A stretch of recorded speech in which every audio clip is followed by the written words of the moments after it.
নমস্কার। আজকে দেবগুরু বৃহস্পতির ট্রানজিট নিয়ে আলোচনা করব। 14ই মে দেবগুরু অতিচারীভাবে ট্রানজিট করবে বৃষ রাশি ছেড়ে মিথুন রাশিতে।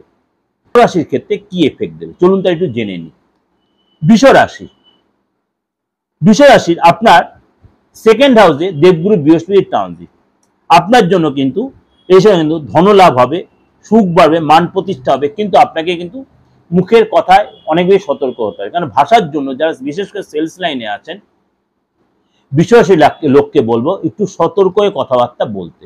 এই সময় আপনার সম্পত্তিগত লিটিগেশন চলছিল সেগুলো আপনার মিটে যাবে, আপনার বাড়িতে লিটিগেশন চলছে সেগুলো মিটে যাবে, আপনার কোনো জমি আপনি এই সময় কিনতে পারেন। এবং এই সময় কিন্তু আপনাকে একটাই কথা বলবো, এসে আপনার প্রেশারটা বেড়ে যেতে পারে, শত্রুটা বাড়তে পারে, আপনাকে কেউ ঈর্ষা করতে পারে, আপনাকে জেলাস করতে পারে। অর্থাৎ আপনাকে কিন্তু অনেক বেশি সতর্ক হয়ে কথাবার্তা বলতে হবে, মুখের ভাষা ঠিক রাখতে হবে, হাম্বলি দেখাবে না, ইগো দেখাবে না বিশ্বাসী লোকেরা। আপনার মাঝে কাউকে অপছন্দ হয় সেগুলো আপনি না বলে চুপচাপ সেখানে বেরিয়ে আসবেন।